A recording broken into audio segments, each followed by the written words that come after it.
talk. I appreciate you doing this. It's super cool. Of course. Yeah. So I guess the way I usually start these, the point of this is not to talk about how to get into the industry or the technical side of art or any of that kind of stuff. It's like the why of doing all this stuff. You know? When I look at you, it's like you know, you're somebody who has like achieved what a lot of art students want, you know, professional illustrator, like working for Pixar, like, and even beyond that, like a lot of professional artists like want to have a following and do all this stuff. And I want to talk about like, you know, is it like, because I know for a fact it doesn't bring the fulfillment that people think it's going to bring, you know, and like what it's like, and if it's even entirely like, I know it's worth it, but it's not like you stop striving for stuff once you know, start getting that validation from people. You know? Yeah, no, it's a really interesting topic because I feel like, yes, it's worth it for like, I mean, you know, I mean, it's made every difference in my life. Like my life changed completely from before and after. So yeah. Yeah. Well, and I think it's obvious. It's like, it's totally worth it. It's amazing to engage with people, but it's not like you're finished, you know? No, of course not. No, I feel like honestly, like really the way that I've been looking at my life so far is that I really needed to build stability, like financial stability. Like I desperately needed financial stability, particularly because I have a chronic illness. Yeah. So, you know, that can take me off guard at any point. There will always be periods in my life where I can't work for weeks or months at a time. And that, you know, that constant looming threat just made it the number one priority for me to get myself to a position of financial stability that was enough that wouldn't like destroy my life. Yeah. So that I could actually, you know, dedicate any amount of time to the things that I'm passionate about and want to do and like figure out what I want from life. Like really, it's been about getting myself to enough stability, which I've thankfully have achieved that, you know, like now I can start, I'm really at this stage now where I'm like, okay, like I can actually take a step back and think about like, what do I want? Not just from my career, not just from like art, but from like my whole life. Right. Yeah.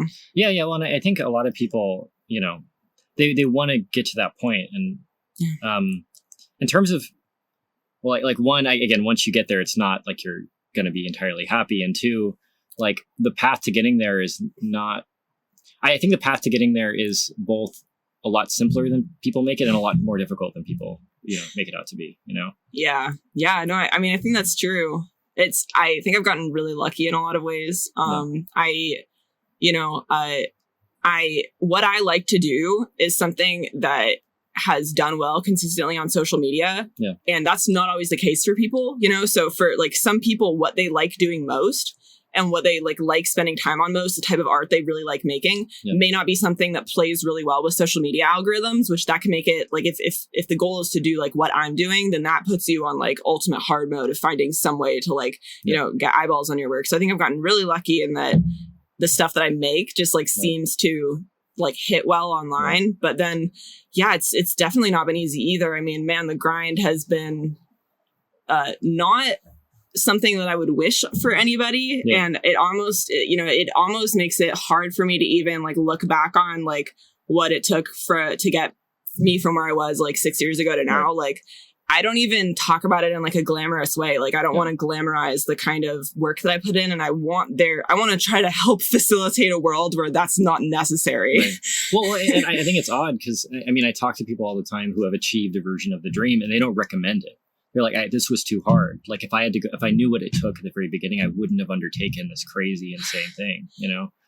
In some ways, yeah, I like understand that completely because I mean, like for me, the like grind of being able to make the like independent artist thing of making conventions work and making my like online thing work. I was working a studio job the whole time that I was building it. Yeah. So I was essentially working like 2 full-time jobs at times. I mean, I was doing like 13 conventions per year, and I'm not saying this at all in support of it. Like, I think that the whole hustle culture, grind culture thing is so harmful, and like, especially as someone with a chronic illness, like, I mean, I was making myself sick doing this, but then I think about it and I'm like, I literally don't know what other way I would have gotten from where I was to where I am, but that's just what's wrong with the world. Yeah. Well, and I think it's odd, you know, because I mean, I think in spite of knowing all that stuff, like I aspire to make something that people want, and it requires dedication. It requires a tremendous amount of work. Like, you know, I had, again, everyone I've talked to about this stuff who they've achieved that, they have the followers, they have the money from it.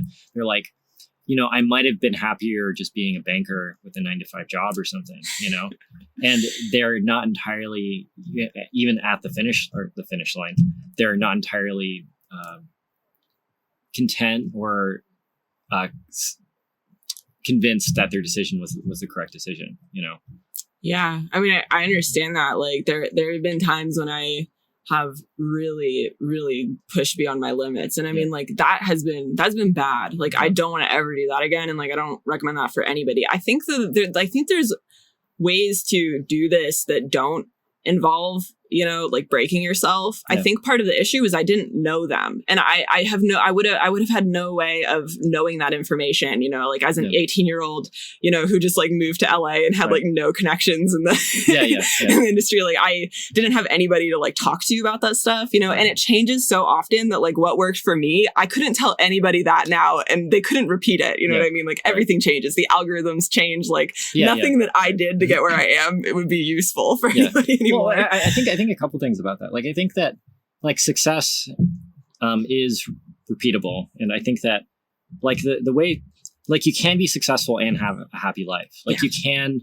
hustle a lot and but enjoy every second of it and not burn yourself out and not damage yourself doing it. And I guess that's the entire point of this, is like how to figure out how to and for the people that are listening to this, like how to get there and achieve your dreams without killing yourself in the process, Yeah, that's what I'm trying to figure out now. I feel like I'm at this stage of my life now where I'm like, I've taken a big step back and I'm really thinking about like, how can I make this something that I can do 10, 20 years from now? Because I think like I would just, I got to this point where I did hit burnout in like 2021 because I had a combination of things going on. I had a really bad liver infection that took forever to get rid of, and it was setting off my chronic illness. And so I was just feeling really bad, like health wise, and I had worked way too much. I'd been pushing too much, even though I'd already said I wasn't going to do that, and then doing it again. You know what I mean? But I had this moment where I had this like real clarity of like I am not going to be able to keep doing this that I'm doing now for 20 more years. And I want to keep doing something. So like, I need to really work hard to figure out how to bring balance into my day-to-day life. Right. And I think the thing is, it takes work. Like it actually takes extra work to set up a life that is balanced. Like it really is taking time and effort, but like I'm already seeing the benefits of it, and I think it's going to be super worth it long term. Well, I think it takes bravery too, because I think there's like some darker side of, at least for me, in comfort in the work and the hustle, because it's a safe place in a sense. It's like when you hustle and when you do an illustration and it gets a lot of validation, it's like, oh, I can just keep doing this. You know? And maybe that's an excuse to to work 100 hours a week or something, or like. I was talking to another guy about this, and he was saying that, like, I'm so fortunate to be in my position. Who am I? Like, I would regret not doing it, Yeah. Like, oh my God. It's like you beat yourself up because it's like you actually don't want to do it, but you have to. And, it's like a darker side of all this stuff. Oh my God. It's so true. I feel like when you like are doing the social media thing, or just like the independent artist thing, or, working for yourself in some way, like you almost never really turn your brain off completely. You know what I mean? Like it always feels like, because I realized that like I would be like literally sitting in bed at like midnight about to go to sleep, but like on the Instagram Explore page trying to figure out like, if there were any people taking off that I should keep my eye on. I'm like, what am I doing? Like, what is this? It's like really monkey brain, it's like it's like psychology 101 stuff. Yeah. So I've had to like really build rules for myself, like set up ground rules of like, so for example, I'm incredibly fortunate that I like my current living situation, I have an office and then I have a bedroom. So I have 2 separate rooms, and I'm like, these do not overlap. If I want to at 11 p.m. like go do some work thing, I have to physically get out of my bed and walk into my office. I don't get to do it laying in bed because that's unhealthy. Like I have to have this hard line. I don't play any games on my work computer. Like it is a hard division. When I walk into my office, I'm in work mode. When I walk out, I am forcing myself to be out of work mode. Well, I think there is like a spiritual element to all this stuff. It's like the whole. I don't know if it's Buddhist, but I know it's an Asian thing where you take your shoes off when you enter a house. It's like you're leaving the grind, or I don't want to say grind, but the, discomfort or whatever outside when you're coming home. Like the home is meant to be a safe space, whereas outside is not as much of a safe space, And it's there's obviously like a cleanliness version, like reason to do that, but there's also like a separation of those two worlds. You know?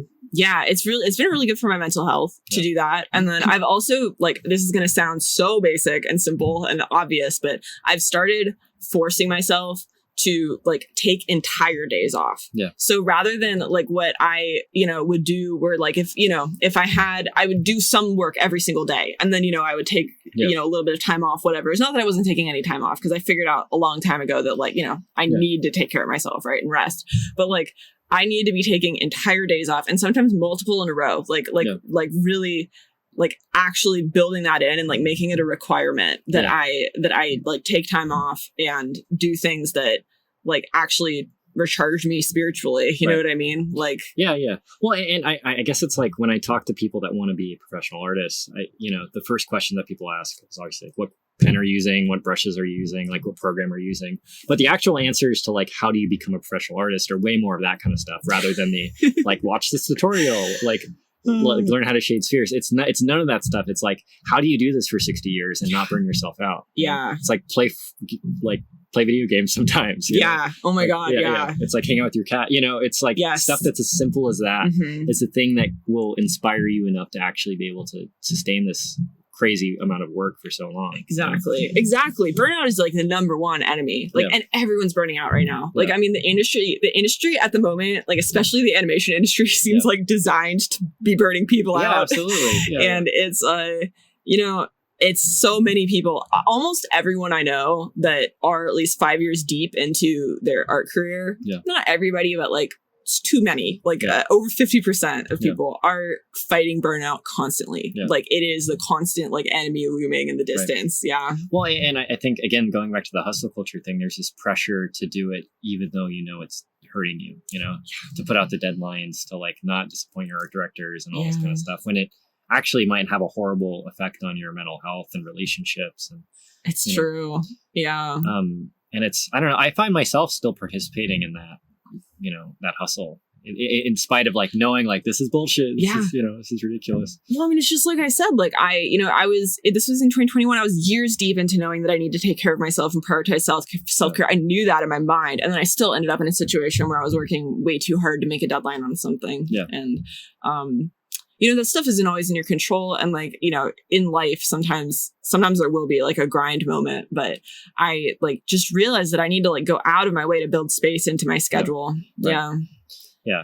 I think that, being an artist and wanting that balance is almost impossible. I think in a sense, like, because I mean, it just takes so much work to be able to, to do it, yeah, I don't know.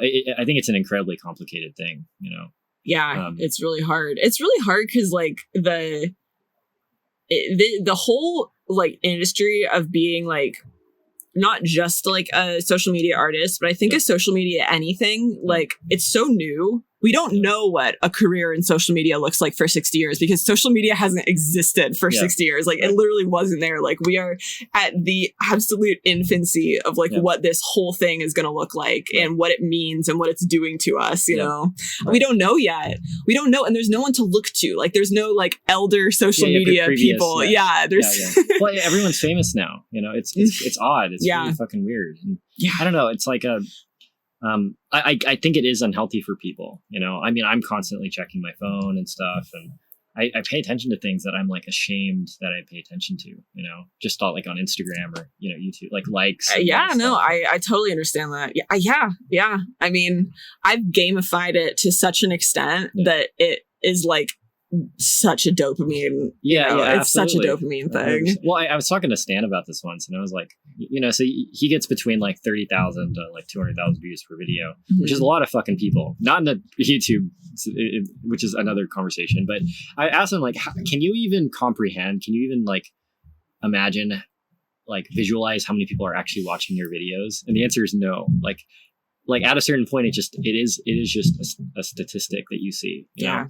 And you're trying to get 10%, 30% more just based off what you're trying to say, but you don't recognize them as people necessarily. Yeah. Well, I mean, it's so, I think that you kind of have to not, because it's so stressful though. You know what I mean? Like, it's so stressful to think of the number as people. Like it's kind of mortifying. You know what I mean? And obviously they are people. Like you have to know that too. You have to remember that. Or you could really hurt people. You know what I mean? Because when you have that many people looking at you and paying attention to what you say, like that, I take that really seriously. Yeah. But then I have to distance myself from a bit just because like the pressure is so high, you know? Like I think especially since I started doing teaching stuff, like I know people care about what I say like a lot. And I think that's like wonderful and amazing and a huge privilege and a huge responsibility. But it's also like, it's, I don't know. I think that it should be, something that weighs on me too. And that I keep in my forefront of my mind. You know what I mean? Right. But then it is. It's like, it should be and it is. Well, you have the responsibility. And I think that there's always this fear of being like a snake oil peddler, like there's so much of that online. And I think that like the scary part of education to me is that looking at the stats for the people that I know that actually make content like that, 95% of people who buy something don't finish it, Oh, wow. And it's like, I've bought books I haven't read. Yeah. I have gym memberships. Yeah, totally. That's true. Yeah. It's that same kind of like, wanting, there's a phrase for it, but it's the, striving towards the ideal, or like being an imposter or something, or I don't know, but it's like there's a version of you that you want to be, and you think that this thing that you're going to buy is going to be able to get you to that point. Oh yeah, no, I know what you mean. Yes, okay, I understand. And like it's like selling an ideal or selling a dream in a sense, Oh man, oh yeah. And I don't think that that's not a reason. I don't think that's a reason to not do it, but also I think that it's like, I don't know. When I look at art education, I don't know if it's about the presentation of information, really. I think a lot of it is actually about inspiring people. That's true. Yeah. I mean, I think that's why a lot of people like watch my stories. I'm sure people learn from it too, because I see people talking about learning from it. But I know, like, because I remember being the person who needed that encouragement and inspiration. You know what I mean? Yeah. Like, I mean, I'm still that. I think. Yeah.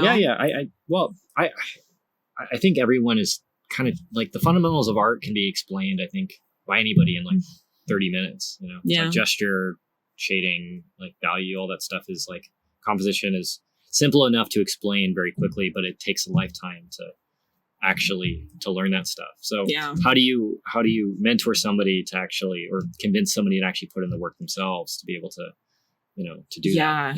I think a lot of what I do, because I do like these like Instagram story process breakdown things, and I focus a lot on like environments and stuff because that always felt so unachievable to me. And like my main goal with them is like, yes, to teach, but also just to break it down enough that someone can look at it who's not done it before and think, wait a minute, that actually looks like something I could do. Like, I think I could do this too. You know what I mean? This thing that feels so impossible, like, make it feel doable. Like, make it feel simple enough that that they're not afraid of trying and failing, Well, and I think that's like showing them that it's possible and showing them that they're good enough to do it. I think that's the power there. That's what people really like. I think the amount of encouragement somebody needs is so. It's like scary how much genuine encouragement somebody needs in order to actually start believing in themselves. Because I think there's so much lost potential, and it sounds corny when I say this, but everyone has an incredible amount of potential that's lost for whatever reason, whether it's they don't believe in themselves, like they don't think their ideas are good. But when somebody is shown like, oh, I can do this piece of artwork that I've always wanted to do, or I can make this environment or design this character, it's just like them telling them that they're okay or they're good enough, or, it's an odd thing, I have two thoughts on that. First one, when I was younger, especially, and I'm sure this still happens now, but like I'm thinking of when I was like 18 years old and I was really like thinking seriously for the first time, like, how am I going to make, because I dropped out of my 1 year of college when I was 18 and I was like, all right, I have to figure out how to make this thing work. You know what I mean? Like I got to do it. What I was most afraid of when the reason that I wouldn't try things, the reason that I would like avoid trying things for fear of failure was because my hope was tied to my identity. My hope that I was going to be able to do this was tied to my identity as an artist, and trying and failing threatened that identity, which it shouldn't have. You know what I mean? Because like that failure is just as much a part of the being an artist as the success, right? But like the fear that failure meant that my hope was not true and that my identity was being threatened made me not even try stuff for so long and not even begin the learning process on things that I needed to learn.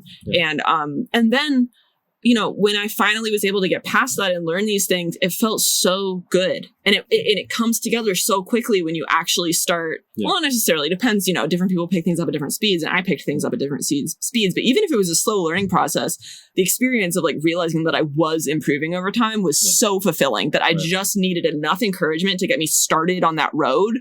That then the improvement, even if it was slow, was enough of a reward to keep me going. Absolutely, yeah.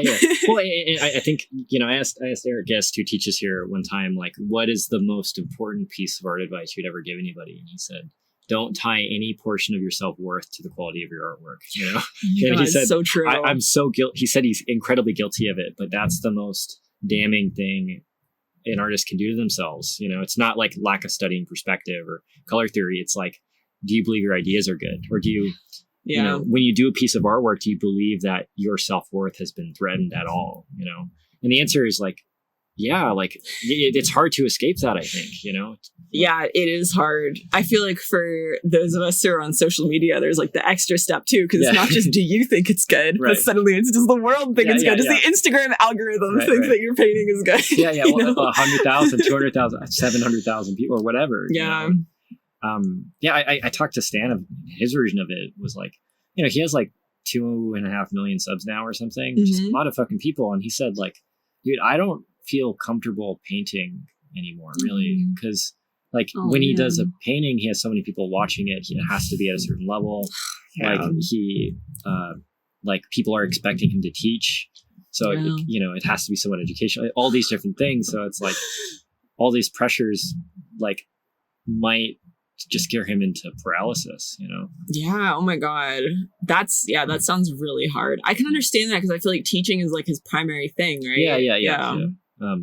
It's I guess he hasn't done a piece of like artwork, like an image as a final piece of work in however many years. Wow. Oh man. His videos have become his version of that makes sense. Yeah. But still, it's like a, it's complicated. But I don't know, like, when I look at all this stuff, I think it's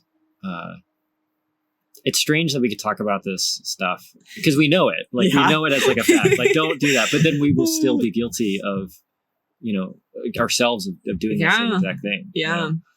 Yeah. But like, I try to think that it doesn't matter what my tendencies are if I'm actively like trying not to, you know what I mean? Like as long as I keep pushing to be a little bit better about it all the time, then I feel like, that's good enough. Like, I'm just trying to do my best at any given moment and sometimes I slip and I end up overworking myself and I'm like, all right, well, I can't do that. But actually having a big audience of young people has made me so much more careful because I think about them and I'm like, I don't want any of them to copy me, like running myself ragged and, making myself sick. I don't want any of them to do that, especially if I have, followers who are also chronically ill, who, can bear to, who could have a similar reaction. Be like, I never ever want anybody to look at me and be like, well, I should do that. I want the opposite of that. So that means I need to not do that. Right. Like, you have to live the ideal. Yeah. People will be paying attention. And, yes. But again, it's like that might be part of your personality that might be hard to escape from, Yeah. It's hard when it's also your hobby because it is. I love art. It's like the thing I love most in life. I love it. It's so fun. And also so many of my friends are at conventions and at art events. Your entire life is art. Right? It is. Yeah. It is like almost everybody that I engage with, does art in some capacity. And I love that. And I think it's wonderful, but but it also presents difficulties. Yeah. I think that's just part of being a person. Like, I think that as we get older, there are different levels of, I guess, troubles that we're exposed to. And like, no matter who you are, like, even if you're super mega billionaire person, you're still having to deal with, like, maybe your parents die, or maybe you get cancer, and like, you're not immune to being, to being a person, Yeah, that's so true. And I don't know, I think that'll, like, again, part of the two reasons I really want to do this podcast is, one, to get over my own fear of insecurity. It's like, I've said dumb shit on this podcast that I regret. People have told me that. And I'm like, okay, fine. But I'm going to keep doing it. And two, it's like trying to have an honest conversation with people and like humanize them in a sense. Because there are people that idealize you or whoever else. And it's like, there is a human side of you that maybe, like, I have 2K subs that those people are going to get to see that, might make them a little bit more likely to not burn themselves out, Yeah. Well, I think that the it's always good to humanize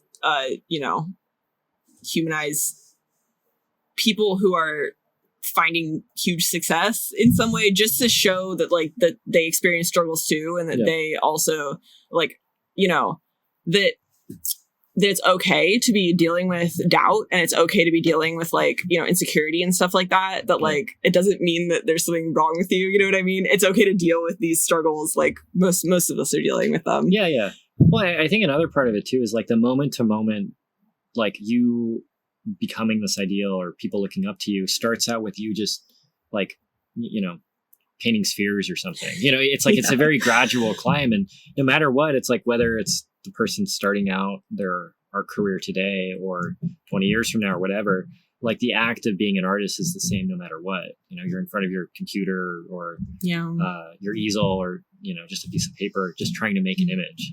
It's true. It's not that glamorous. It's no more glamorous at any point. Yeah right. It's all just sitting in front of your computer and trying to make something good. Yeah and getting frustrated at yourself. And yeah and I don't know. Again, I think that,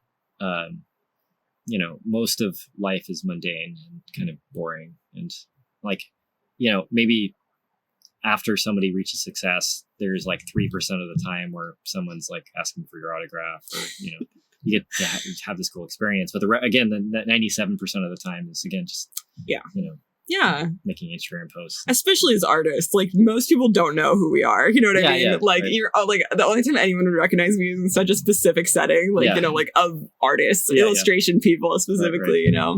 Yeah. So that's nice, because then, it's never going to be like I don't know why he came to mind, but like a Jake Paul situation. You know what I mean? Like, that's just that's just not going to happen. You said you're going to get to YouTube. So. That's true, but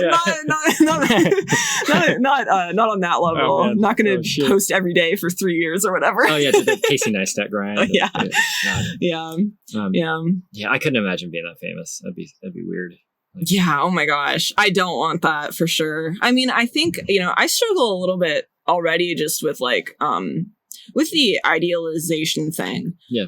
Because it's challenging sometimes to, this is going to sound so like selfish and like full of myself, but it is, I don't mean it this way at all. It is hard sometimes to like read people write things about you that are extremely kind and gracious. I mean, it's wonderful and it's fantastic, and I appreciate like every word of it. I really do. But then there's also this like other struggle of like, I don't even know how to explain it, but like, I just feel like sometimes when I'm feeling bad about myself and then people are writing all these like really positive things, you know what I mean? Like, it makes me feel like I am like pulling the wool over people's eyes. Right. You know what I mean? That I'm like tricking them into like feeling like thinking that I'm cool and like helpful and like all these things, like, and that can be a really weird experience, you know? Well, I've had my own version of that too. I've had, again, like a few people reach out to me and they're like, dude, this podcast has really helped me. And like, and I'm like, dude, this is like I'm a fucking idiot. Like, I'm for sure a moron. Like, and it's, I think it's like the two imposter syndrome. It's like there's the imposter of you that's like, I'm the best artist that's ever lived. I'm so great. I'm amazing. And the one that's also like, I'm the worst person that's ever been alive. I'm so evil and horrible, and and neither of those people actually exist. It's like, the version of you that does exist is just the flawed, good and bad version of you. Yep. Yeah, it's true. Yeah. It's tough sometimes. I think it is really weird to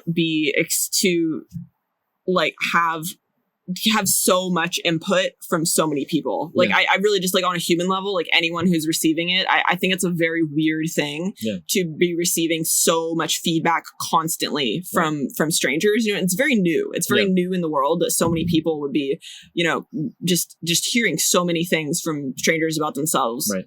I really am curious what it ultimately, like, I would love to do, like, read research on it from like 100 years from now. You know what I mean? Yeah. Well, I heard somebody say that our social media stuff might be our generation cigarettes, like the way we look at cigarettes in the 1950s where they were smoking in front of babies and stuff might be the same thing, like I grew up, I'm 27 now. I grew up, I didn't have a smartphone till like 10th grade or something.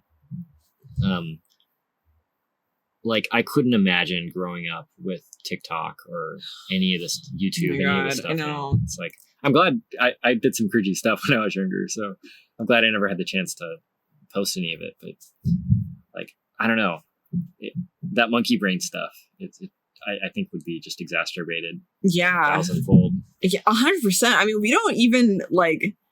We don't even really, we just don't know yet what it's doing to kids' brains. And I think that there's a lot of stuff that is really negative about the way that it works. There's so much stuff that's positive. I'm so thankful to social media. It's literally why I can do what I do. Like, and I actually really enjoy it for the most part, which it's fun for me a lot of the time. And I love doing it. But then there's this other side of it of like, I think there's some aspects about it that can be really harmful. You know what I mean? And like, just the way that it is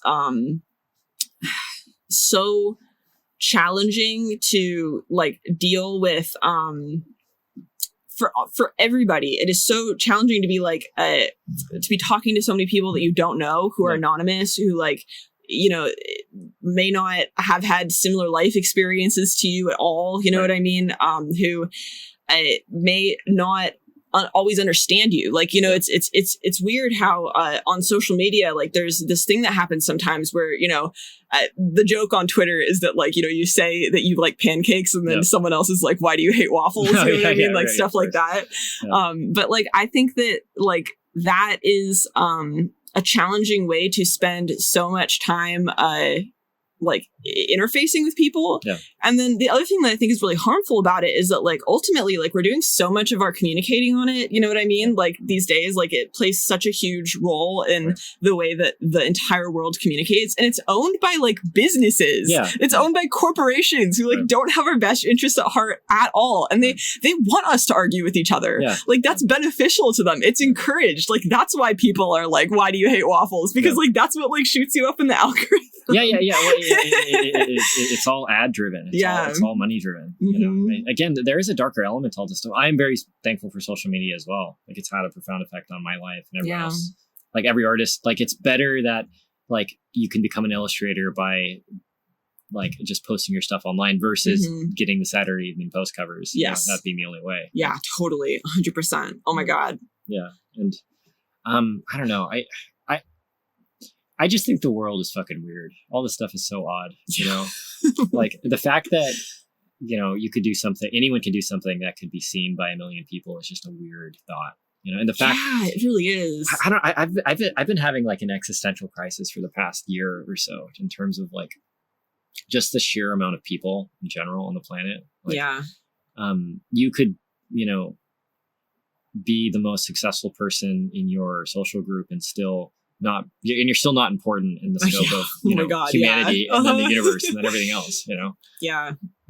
Like I think that at a certain point it's difficult, like the struggle with nihilism becomes potentially more and more difficult for people that reach certain levels of success, Oh man. Yeah, that's interesting. I hadn't thought of that before. But yeah, I don't know. I think it's like I don't have a follow up to that. I mean, the fact that so many people can see stuff is so wild. And then I've been seeing, on TikTok, I keep seeing these videos about how like we're kind of living in a surveillance state now where people film strangers like all the time. Like there's so many, especially now that like kids are going back to school. I have no idea why this is like a trend. I see people like talking about how this is a bad thing, but like there are, this makes sense, but like there's like so many videos on TikTok, so many TikToks of like people filming like weird kids at their school, which is they're just bullying people. So you know what I mean? Like, of course that's happening, right? You know what I mean? But TikTok didn't exist when I was in high school. Thank God, Well, did you see the whole Jake Novak thing? I don't know if I saw that. So it was this thing on TikTok where this guy he tried to apply to SNL. I did see that. Yeah. And then people showed up at his like job or whatever. Well, people like his video was, I thought it was actually pretty creative and really like he's actually a really talented singer, and it was kind of corny at certain points, but it's like really good actually. And then all of TikTok piled on this guy, and he stopped making content. Oh wow! People like he works at Disneyland. People started. I saw that people like went to his work. I hate that trend so much of like people going like messing with random people who go viral, like messing with their job. You know what I mean? Yeah. And if they just did something cringy, like doing something cringy is not reason to go mess with someone's job. Like what? Absolutely. Well, and it's like it was like a classic case of mob mentality. Just how quickly everyone piled on to this poor guy. And like looking at it, it's like it wasn't so bad to where I would have given it a second thought, and again, there were parts of it that were like, oh, it's not that bad, you know what, I see mean stuff all the time, you know what I mean, I've seen random like kids have gone viral for drawing stuff that like isn't very good, you know what I mean, because they're children and they're learning, and then the comments will be filled with people being like give up, you know what I mean, and I know the internet's been like that forever. I know this is such like a like moaning about like, of course the internet is like that. I think it's like it's not like the internet has always been like that, but I feel like the internet just used to consume less of our lives, right? And it's starting to consume more and more. So like, yes, the internet has always been this like, cruel, vicious place, right? But now it plays such an important role in everyone's day-to-day life, right. You know what I mean? And especially for kids they're too young to have the, emotional capacity to deal with that, to have their bullying follow them home, right. and go viral, you know what I mean? Like, I can't even imagine. It's so harmful. Again, going back to the tying yourself to your follower thing, like that happens all the time. And I like as a kid, that's so like, I would be guilty of that. Like, if I had 100,000 followers in high school or something, I would totally be thinking I was the hottest shit on the planet. Yeah, that makes sense. Yeah. Well, and if you lose it, or if somebody has more followers or something happens, then it's like your ego just deflates. Yeah. I mean, I didn't have that level, but I mean, I don't think I had 100,000 followers, but like I did go viral on DeviantArt when I was like 13 for the first time. So I actually in some ways I've said before that I almost feel like a prototype for like the internet like experience that like, kids had later. Cause like going viral on DeviantArt was so weird. You know what I mean? Cause like suddenly like really over a matter of weeks, I maybe months, I don't know, but I remember in my freshman year of high school, I like suddenly had like 30,000 followers, and I was like, this is so, so it was a totally new experience. And like everyone was on DeviantArt back then, and like the art community, you know what I mean? So it was like, suddenly there was like all this feedback on everything that I was doing, and not everything that I was doing was very good art, because I was 13, 14 years old, you know what I mean? Like, and that was really tough. And that was nowhere near the level that it is now. But like even that alone, like it's hard to go through, emotional growth and learning and all of that publicly in any way, even if it's through something,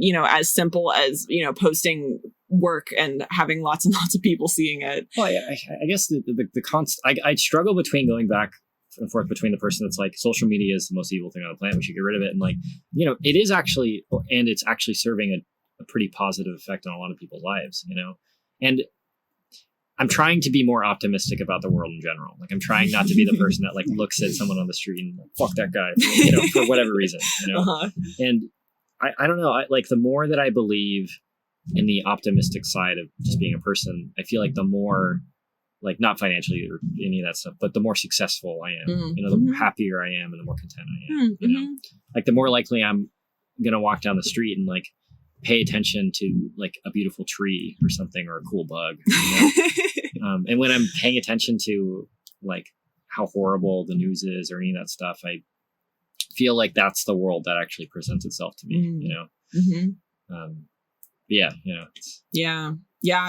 it's been very challenging to not be extremely, I've been very negative for a while. I am trying to bring balance, you know what I mean? And focus on like the good that exists. Cause even when things are really bad and even when,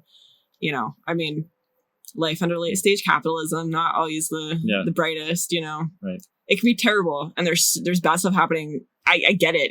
What you're saying of like, you're just hearing about things. It just seems like there's so many terrible things happening always. And there are, right? And like, I feel like, I really needed to figure out how to focus on like what good I can do, you know what I mean? Rather than things completely outside of my control, just like dedicate my focus to like, all right, and here's the things that I can do. Here's what I control. Right. Here's the, here are the things that I can do to improve things somewhat. Well, I don't know. It's like and I think the answer is when you actually start to try and give it a genuine effort, it actually does start to have positive effects on people. Yeah, it's true. And I don't know. I like the mindset I'm trying to be in is always trying to be that person. And I feel like the ways I fail and the ways I'm like evil are the days that I am that. Like I'm almost purposely or not choosing to see the potential of the world. Yeah. Like I don't know. The thing I've been telling people recently is that like over the past 2 years or so, like I driving around the States last year over 6 months, like I now believe in God. I believe in God as a concept, and what I mean by that isn't necessarily I believe in like a guy with a beard standing over us. I get you. It's like a potential, or something. I don't even know what I mean when I say that. Just like some greater force. Yeah, something, and like, I don't know, like when I look at the complexity of everything else around us, like the fact that we're sitting in a parking lot built by other people that we'll never meet. It's like, I'll never know how to pour asphalt. I'll never know. It's true. Like, how to build this building, but it's here and we can enjoy it and all that stuff. Like there's a beauty there that I can't even begin to comprehend, and I don't know. I feel like the ideal is like a state of mind versus like your actual, reality, I've been, my attitude has been to get myself out of, I was in a very, just this, tough pandemic, chronic illness, not fun. Of course. To get myself out of it is like, I had this realization that,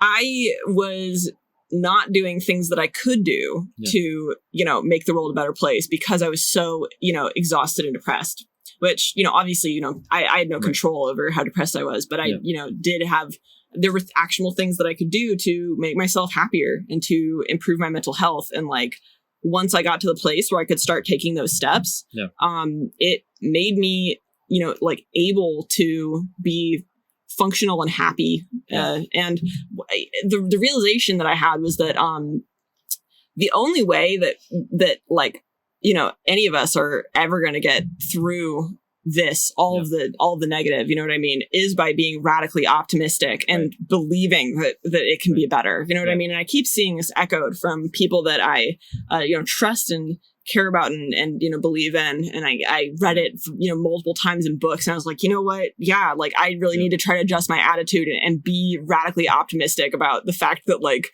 a better world will exist, and then do every little thing that I'm capable of to try to get there, Well, and I found that every person I've ever met has had some fundamental horrible tragedy happen to them. And it's tragic. It's fucking horrible. It's almost hilarious how horrible it is. It's like their fucking parents died when they were 1, or they have cancer, or like you could just go down the list. Everyone, no matter who you're talking to, they have had some horrible tragedy.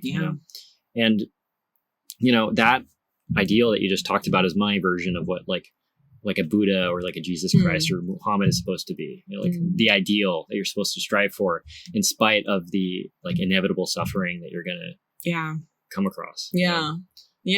Like I heard somebody say this once, where it's like trusting and being optimistic starts out as being naive because you don't know anything about the world. You're a child. You're just trying to like you see a guy on the street, like, oh, you could be my friend. You know?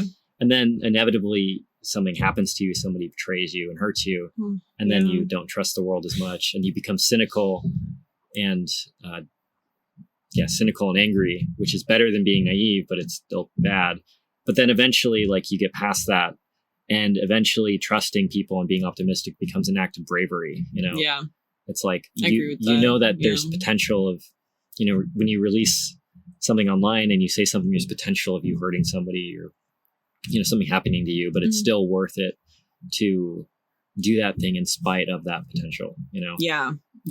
It's like a brave thing, knowing that inevitably you're going to say or do something that is going to.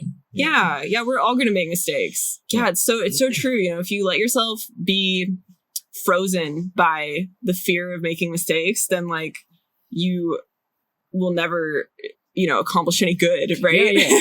Well, and I think that's the importance of like loving yourself and loving who you are, because you know you're gonna fuck up something. You know? It's so true. Yeah. No matter who you are. Yeah, teaching makes that so apparent. Like, of course, I'm gonna say something wrong. Yeah, right? Well, and you know, even now, it's like, how many people listen to this? You know, like I probably have said something that, like, I'm gonna be like, oh, why I fucking say that shit? Oh my gosh. There like are past interviews that I've done, especially when I was younger, where the way that I've talked about the same stuff of like my grind to my career was way too positive. And I'm like, why was I so positive about that? Right. Well, I believe that people are multiple people even in the same, like, minute to minute, you know? It's like in a month you might be like, the grind is the fucking shit. You know, I fucking love this shit. Oh my God, no, I sure hope not. Well, but who knows, you know? It's like... No, yeah. I know that there are moments when I'm like, oh man, I really hate chocolate ice cream. I'm never going to do it again. I'm going to, you know, go running every day and then, you know, eating a carton of Ben & Jerry's, you know, and binging Game of Thrones. Like that, like, I'm both people. You know? Like I heard Anthony Bourdain say something, which, like, I heard it when I was like 16, and it really like struck a chord with me. Like, he said he struggles between being the person that sits in bed and watches cartoons and eats Oreos and smokes weed all day, and being the guy that's like, you know, like exploring the Sahara Desert or being in Bali somewhere, preparing these dishes for these kings and stuff. And he's both people. Yeah. You know? It's such an odd, oh my God. thing, you know? Yes. So relatable. Yeah. Yeah. It's weird. Yeah. I think also, like, when you do social media as a job, there's also like, there really is like who you decide to present. You know what I mean? Because it is curated, you know? And I think that some boundaries are actually good. Like, you know, I like to keep, you know, my relationships off social media, and I like to keep, you know, there's certain things that, like, you know, I want to have a boundary and keep separate, but then that necessarily creates like an image that people have of you that it's not real. It is not. No, it's just not complete. You know what I mean? Okay, it's part of you, but it's not all of you. And as long as they know that it is you, but it's an incomplete view of you. You know what I mean? Because that's really what it is, and I think that's normal and okay, and that probably how it should be. You know what I mean? Like, millions of people don't need to know every single thing about me, and probably shouldn't. But the difficulty is when there are people who maybe don't, you know, grasp that, you know, that it is an incomplete view, you know, and I think that that's where the difficulty with, like, you know, parasocial relationships can pop up, and that can be challenging to navigate too. I don't know. I think the way the human brain works is, like, when you look at something, you have to, like, you see the world as an abstraction. Like, when you look at something, you only see 5% of what you're looking at. You know, it's like when you're looking at, you know, that plant right there, you only see the plants. You don't see the trees or the dirt, or, like, and again, the people who planted those plants, or you see a very, very small percentage of it. So you have to assume things. You know? And again, I think that's part of the tragic thing of the social media stuff, again, is that inevitably people fill in the gaps, and it's going to be wrong at certain points, you know? Like, just based on, like, somebody might judge you based on the kind of colors you use for whatever reason. They might think that you're a Nazi or something. Oh my God. It's like, I don't know. Yeah, maybe. But I mean, you hear these stories of people on the internet, like having these conspiracy theorists, like, conspiracies that what they're doing directly relates to their life, and that does happen. Like once you reach a certain level of, notoriety or fame or something, I guess. Yeah. I mean, I guess it's been happening forever with like, movie stars and, because celebrities existed before the internet, and there was always speculation about their lives and who they were. And, many of them are treated horribly by the media too. It's like, great. Now we've all been opened up to the same type of, same type of situation. Yeah. Well, a question that I ask everybody is like, I've been criticized for repeating it too many times, but is would you be doing exactly the same thing you're doing right now if you had $1 billion? It's like, would you still paint? Would you still be an artist? Would you still make Instagram posts? Would you still do illustration? Would you still do if YouTube? I had $1 billion? If you had $1 billion, if I had $1 billion, I would be extremely focused on reallocating the $1 billion, because I don't think any human should have $1 billion. That's so that would be my primary focus for a considerable amount of time. Try to save a bunch of people. Yeah. Well, but it's like, I think that's a really important question, because it's like, maybe you stop painting because you're so set on like, solving world hunger or curing malaria that I think I could do both. Yeah, I think paint so too. Also. Yeah. Well, but it's like, it might become way less of a part of your life. Yeah. And like, I think the question is like, what would we do in a post-scarcity society is such an odd thing, because what most people might actually do is not what they're doing at all, And I don't think that's an excuse to like, for people to go quit their jobs and do whatever they want. But it's like, I don't know. I know. I mean, I agree. I think the vast majority of people, especially the whole working class, spends most of their time doing things that they would have no desire to do. Yeah. I don't know what to think about that existentially, Oh my God, I think it's terrible. I mean, I think like, I work for Proco, and, I live in this, like, I don't have any like money troubles necessarily. And I don't have like, I don't have kids to feed. I don't have a wife or anything to, like, I don't have any expenses essentially. And I meed people who almost like never had a chance. I mean, like, I've had it way better than them. And it's 100%.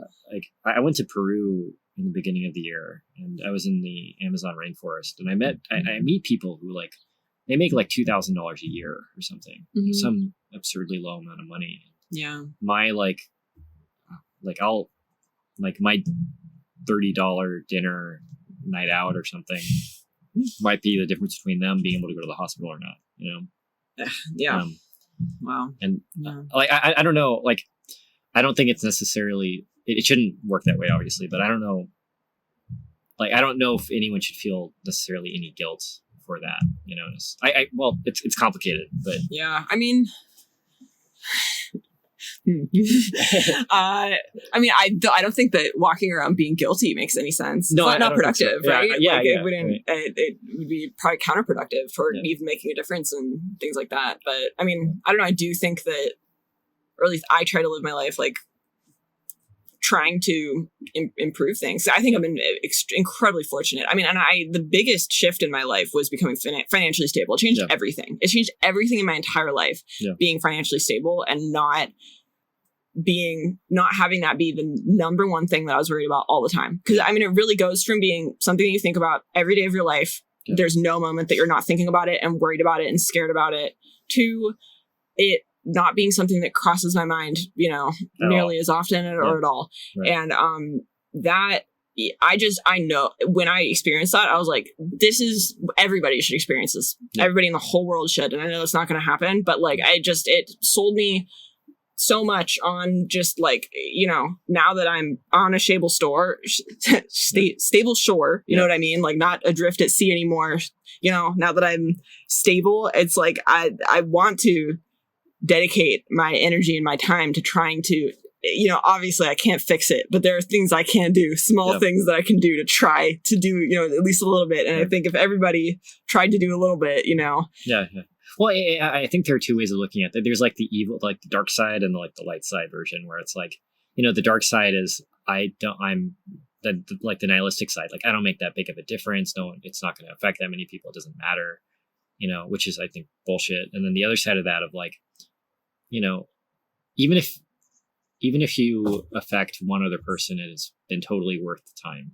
Yes. Like, yeah.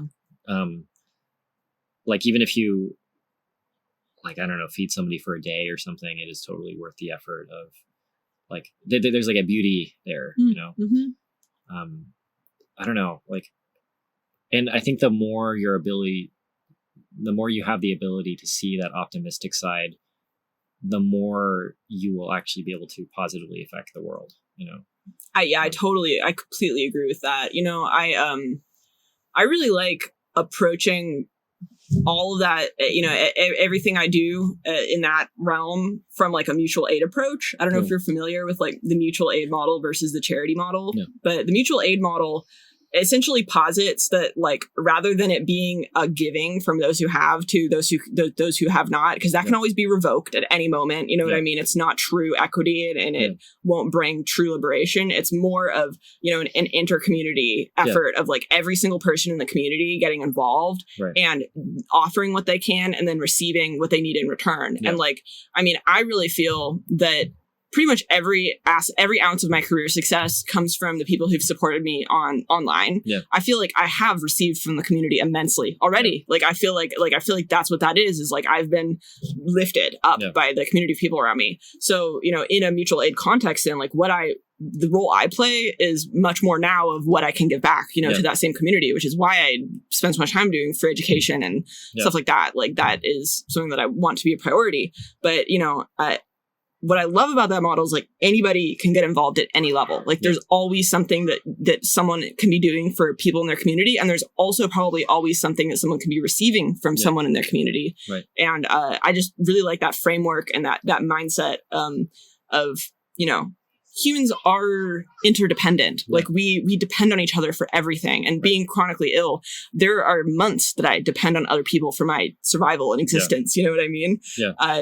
But we're all like that. We all ultimately at some point will need to rely on other people entirely. So I don't know. I really just believe with my whole heart that that's the way that we get through everything. Absolutely. Well, and I think that we already exist in that sense where I have no idea how fresh water gets to my house at all. I'm completely like, or food or, coffee or anything, like 100% of my life is handled by other people, like all I do is send emails and talk to people and like draw pictures sometimes, and like, I'm not discounting that value, but I think that everyone does require and rely on other people's help. And, I don't know. I think that on that note as well, like everyone does have something of value to offer, like in the sense where if somebody listening to this doesn't feel like they have anything to do, maybe they have the ability to make their own YouTube video, or maybe they have the ability to go and try and share something with somebody, or like start their own art community, or like any small thing. Yeah. Yeah. And I don't know, the thing that I believe is that somebody's own success is determined by how much positivity they give back to the world. It's like again, in a spiritual sense, it's like the more you give, the more you receive, and it's not about receiving, it's about trying to find as much meaning as you possibly can in the giving, because like that's all you really, I think that's pretty much the only way anyone can ever achieve any amount of self-validation or any value in their own lives, Yeah. That's it. Yeah. Yeah. Yeah. I think a lot of the time, people don't think that what they like to bring it back to art, maybe the stories they have to tell or the things that they want to, paint or draw, they think that doesn't have any value, that it's like mundane and that it is, won't be interesting to other people. Yeah. And I think that like my view on that, and what I think is the correct view, is that like, even if other people have done it before, you've not done it before. Yeah, so your take on it will not exist in the world unless you do it. Yeah. Like that's the only way, or the world will never see what's inside your head. Well, and I hear people all the time saying this person did it already. Somebody did it better than me. And I think the reality of that is like, somebody, like exactly that. It's like, you've never done it. that potential that you have is lost until you actually like manifest it in the world, you know? And I doubt when you were first starting, you know, you never thought you would be anyone's favorite artist, you know? No. Oh my God. It's like, it's such a, yeah, it's you know, no, it's so weird. It's weird. Yeah. Yeah. And I don't know, I think part of the beauty of all this stuff is that everyone, like, it's not entirely equal. You know, there are biases and people are born in like without equal resources, but it's becoming more and more equal in terms of everyone's potential. You know, like you have people in third world countries becoming famous artists or famous on social media just by sharing like who they are, you know, and doing what they believe to be a value, you know? Yeah, I think the internet has been an equalizer in some ways. Definitely not always, obviously, because the algorithms are, you know, right. their own whole thing. But yeah, it is really cool that, like, you know, you can have an idea and then put it online and get really lucky and have it turn into a whole career, you know? Yeah. Like anyone can do that. Yeah. You know? And it's, again, it's an odd thing existentially to think like, you know, whenever someone, like, I meet a lot of people who are, you know, like in their own version of hell, you know, they're in their rooms by themselves doing drugs, or, you know, they're just like, not like in the wrong way. I'm not saying drugs are bad or anything, you know, like that's totally fine, you know, but like they're like suffering a lot and they don't feel like there's any other thing they can do to get out of that suffering, you know? Yeah. And I think that,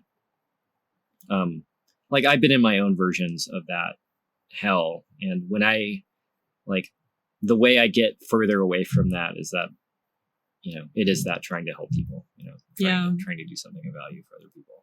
Yeah. No, I agree with that. Yeah. That's a huge motivator. It's been really interesting. Cause, you know, I've been doing the teaching thing on Instagram and, you know, making videos and like making, educational content, pretty detailed, I think, educational content for like 2 years now. Yeah. Maybe a little more than that even. I think I started in 2020 and I've got like the first wave of like, I've heard from the first wave of people who are like, I think I got into art school because of like your, you know, videos. Like that was what helped me like learn this thing, or like this is what helped me like get this job or whatever. And that is so, it's so weird. It's so weird. It's so, because like to have someone come up to you at convention and say something like that, it's really mind blowing. Like, yeah. Well, and Caden wanted to take a photo with you too. Yeah. Like, oh yeah. Yeah. Like, what the heck?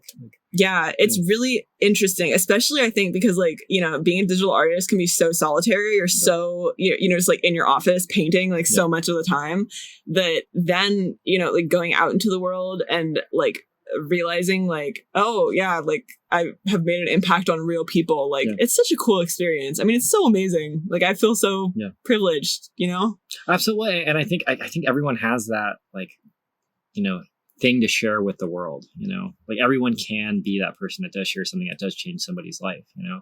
Yeah. It doesn't need to be a lot of people. No, it doesn't. Well, I think that's part of the curse of social media is that everyone is operating at such a crazy fucking scale. Yeah, it's true. That it's so easy to be nihilistic about. We've forgotten what impacting a full room of people is like, you know? In person. Too, you know? It's like I think there's something really romantic about the idea of just being like a high school teacher or something. Or being, you know, just like, you know, hanging out with people, teaching them how to draw spheres and stuff. Maybe not right now. Now seems like a terrible time to be a teacher. Yeah. Right. But no, I get what you mean though. Yeah. I mean, it's beautiful, right? Yeah. I don't think the ideal is good right now, especially. I just have some friends who are teachers and they're not super happy about like the current moment we're in.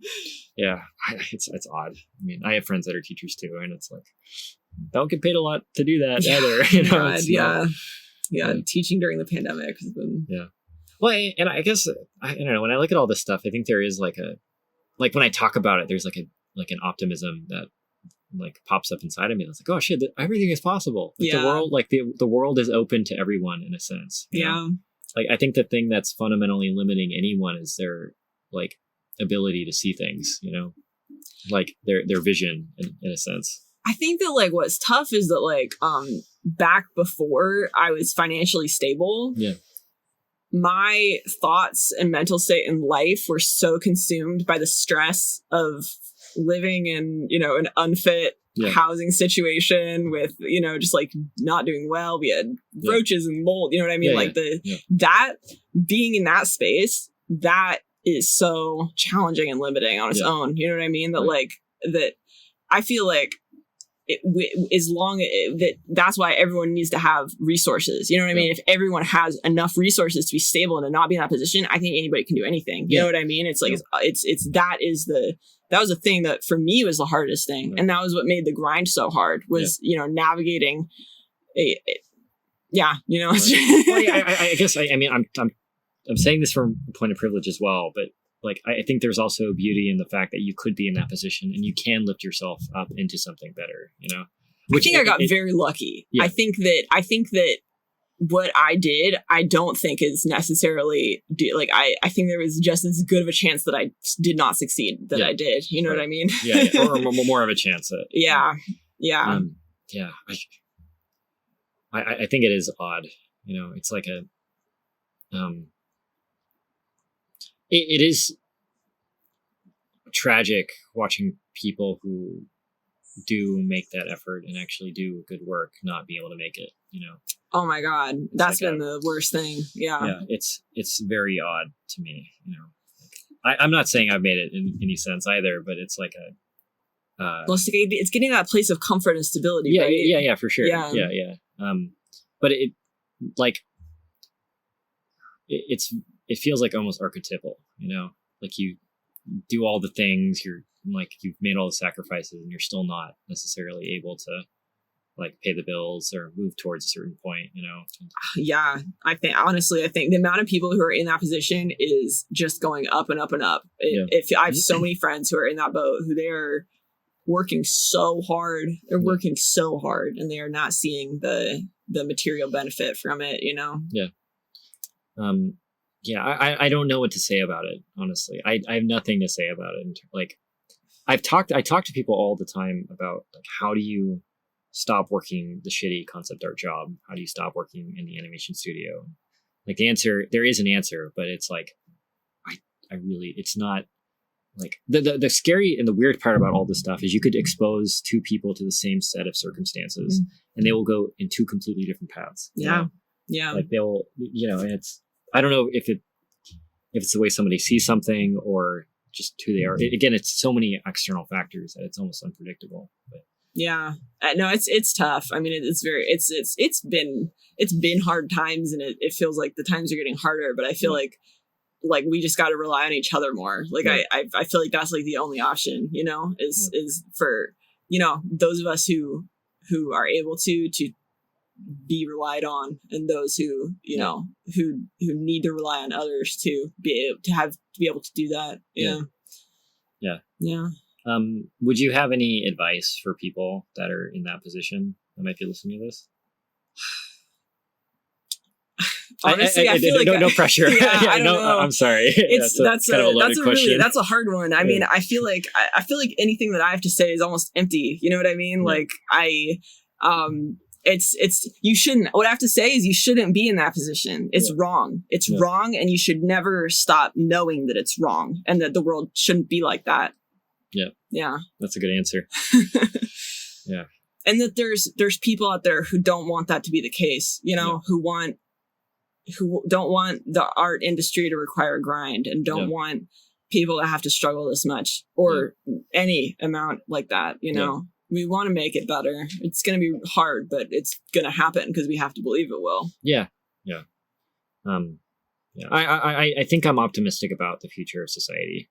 I think that we are the first generation of people that have been exposed to social media, and as a result, we're figuring it out. But I think as we get older, there's going to be versions of it that are a little bit healthier, I hope so. Yeah, and consumerism will become less prominent, hopefully. I hope so, man. Yeah. Cool. Cool. I guess I don't have anything else to talk about in this. Since you want to. We covered a lot of ground. Yeah, we did. We really did. Sick, I feel like we talked about almost every facet of life as an artist. Yeah. I guess so. Sick. What brush do you use? The brush that everyone always asks about is from the Kyle Webster 2022 Summer Expansion Pack. Nice. It is my fill-in brush. So there you go. There you go. There's the brush. Sick. Cool. Well, how should people follow you on the internet? If you search my name, you can follow me on the platform you desire. So Devin Elle Kurtz. Sick. Yeah. Sounds good. Well, thanks so much, dude. Yeah, for sure. Appreciate it. Cool. All right. I'll cut it there.